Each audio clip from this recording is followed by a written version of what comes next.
Hey everyone, welcome back to another rowing video. I am sitting here with this very nice photo of Brian Shaw, and what we're going to be doing is we're going to be taking a look at his world record setting 100-meter row to basically see how he rowed a 1:04 split on a Concept 2 for the 100 meters, where he set the record back in 2016. It has since been broken. I believe Brian rows here a 12.8 second 100 meter.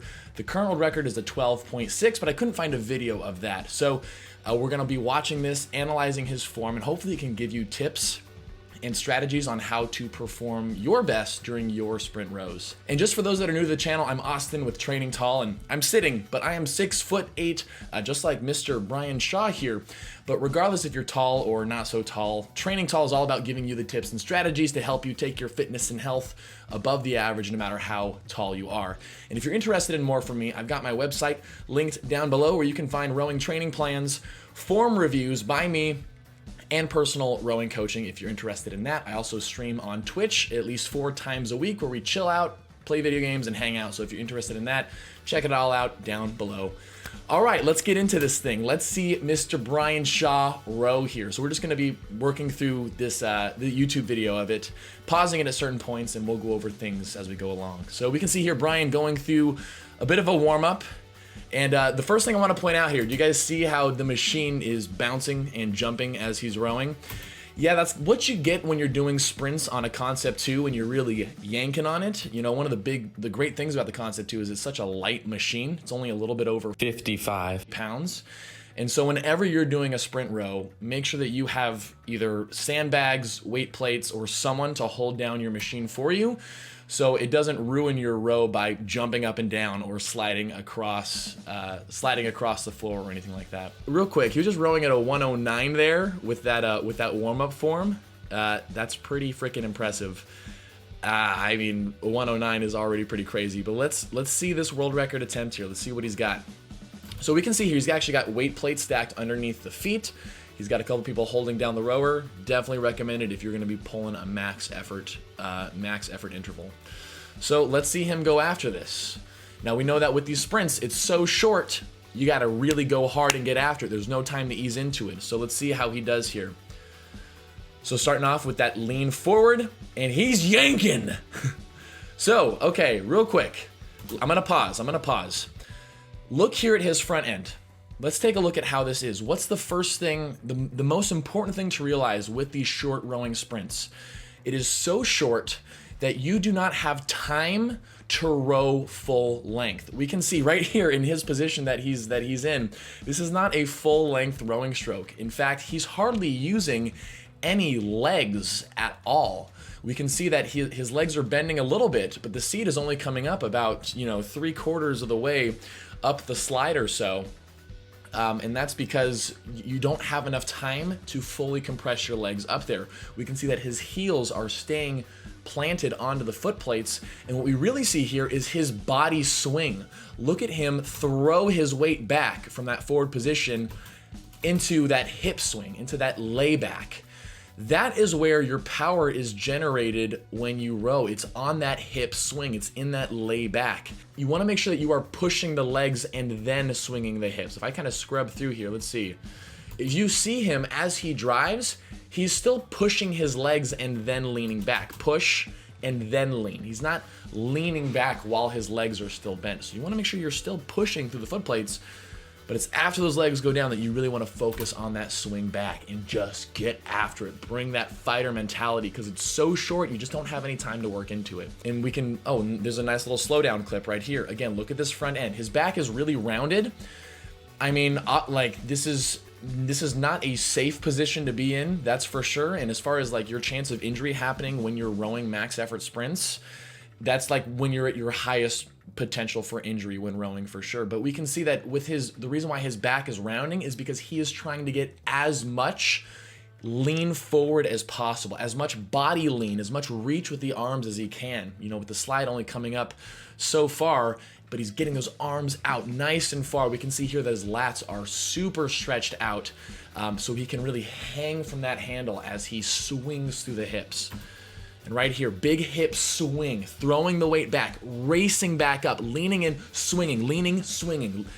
And that is how you bring it for these types of rows. Too often, I'm gonna get to another point here where we can pause and look at his stroke. Too often do we spend too much time rowing long, trying to see coming up all the way and going back, all the way up and coming back, and we can see his stroke rate is up. It's high. He's getting up, he's going. He's getting up, he's going. It's because the row is that short. It's that quick. You have no time to row long, and so what we need to do is we need to keep the heels planted on the foot plates and focus on the body swing. Now, obviously, he has a huge advantage here because he's 6'8" and 425 pounds. That's a lot of weight to be throwing back. And when it comes to rowing on the machine, people that are taller, that have more leverage, and people that weigh more have an advantage on any rowing distance, but specifically these sprint distances. It's just the pure physics of the situation. He has so much force and power he can produce because of his size that if you are 5'8" and 150 pounds, no matter how hard you train and try, you're not going to be able to pull a 104 split like he's doing here. It's just the physics of the situation. Now, if you were in a boat sprinting, you know, his weight matters. He's 425 pounds, would weigh down a boat.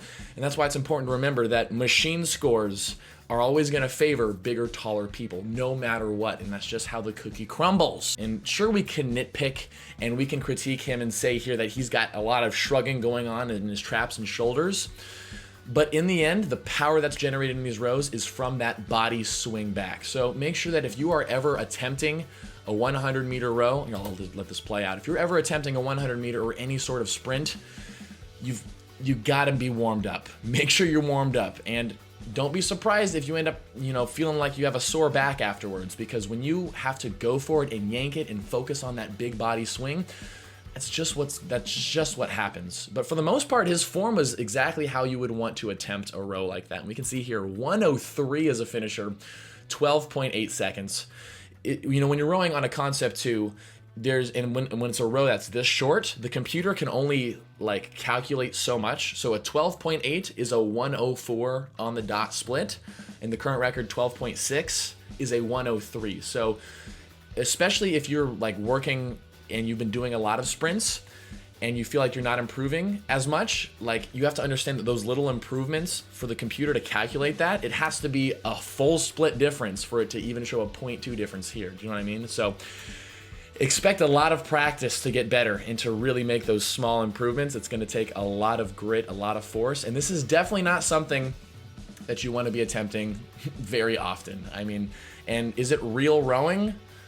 No, not really. You can put Brian Shaw in a boat and he'd probably sink the boat and flip over if he was in a single. Do you know what I mean? It's not real rowing, but if you're someone who's interested in those sprints, it's good to know how these guys really get after it. And you can just see how big and freaking tall and massive Brian is. That's why he can row a 104 split with that sort of big power hip technique. It's really it's just like the power you get in a deadlift with that hip hinge swing. So just wanted to highlight his form and help you guys kind of better conceptualize. It's about fast, short, explosive strokes. It's about not using your legs, but really using your hips to swing through. It's tricky, it's tough, but you're capable and you're just gonna do the best that you can whenever you're rowing. So make sure you're nice and warmed up for this, and hope this video could help you guys out. Thank you so much for watching. Let me know your thoughts on sprint rows down in the comments down below. And if you want to see more fitness and rowing stuff from me, be sure to subscribe. I got lots of videos coming out every week now. So thanks again for watching. Check out my website and my Twitch streams if you're interested in more from me. I'll catch you guys real soon. See you in the next video.